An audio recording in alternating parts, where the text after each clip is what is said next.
নমস্কাৰ বন্ধু বান্ধৱীসকল জিকে টিভি অসম চেনেলটোলৈ আপোনালোক সকলোকে পুনৰবাৰ স্বাগতম জনাইছোঁ। অসমীয়া সাধাৰণ জ্ঞানৰ বাবে আমাৰ চেনেলটো ছাবস্ক্ৰাইব কৰি ল'বলৈ নাপাহৰিব। আহকচোন আজি আমাৰ ভিডিঅ'টো আৰম্ভ কৰোঁ। ভাৰতৰ জাতীয় সংগীত প্ৰথমবাৰৰ বাবে কেতিয়া গোৱা হৈছিল? উত্তৰ অপশ্যন চি 1911 চনত। ভূস্থিৰ উপগ্ৰহৰ পৃথিৱীৰ পৰা উচ্চতা কিমান?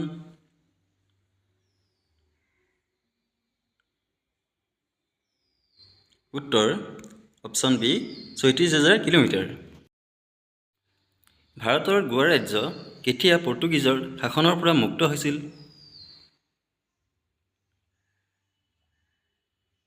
উত্তৰ অপশ্যন চি 1961 চনত। ধপাত সম্পূৰ্ণৰূপে নিষিদ্ধ কৰা বিশ্বৰ প্ৰথমখন দেশ কোনখন?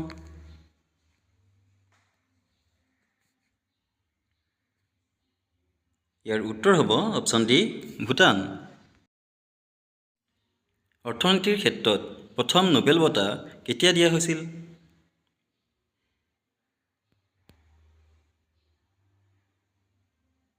ইয়াৰ উত্তৰ হ'ব অপশ্যন চি 1969 চনত।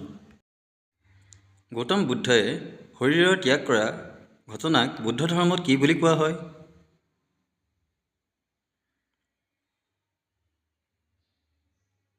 ইয়াৰ উত্তৰ হ'ব অপশ্যন এ মহাপৰিনিৰ্বাণ। ভাৰতৰ প্ৰথম আইনমন্ত্ৰী কোন আছিল?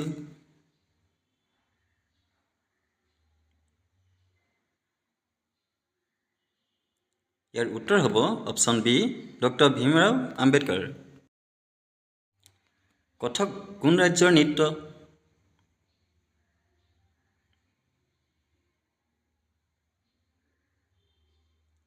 ইয়াৰ উত্তৰ হ'ব অপশ্যন চি উত্তৰ প্ৰদেশ। কোনটো খেলত গুলী শব্দটো ব্যৱহাৰ কৰা হয়?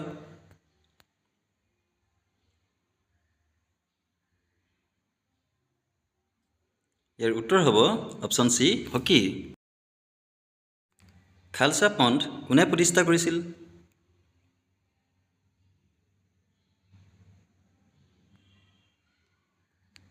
ইয়াৰ উত্তৰ হ'ব অপশ্যন এ গুৰু গোবিন্দ সিং। মহান চিকিৎসক চৰক কাৰ দৰবাৰত আছিল?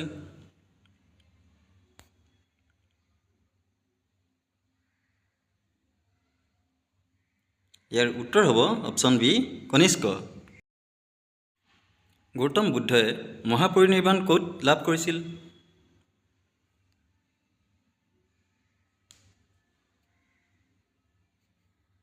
ইয়াৰ উত্তৰ হ'ব অপশ্যন এ কুশীনগৰ।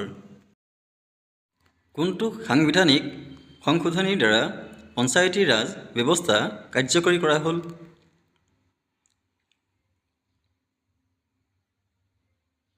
ইয়াৰ উত্তৰ হ'ব অপশ্যন চি 73 নং সাংবিধানিক সংশোধনী। পাটনাৰ প্ৰাচীন নাম কি আছিল?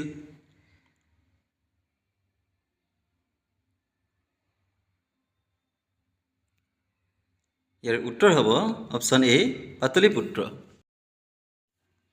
ব্ৰিটিছ নিমখ আইনৰ বিৰুদ্ধে মহাত্মা গান্ধীয়ে কোনটো আন্দোলন আৰম্ভ কৰিছিল?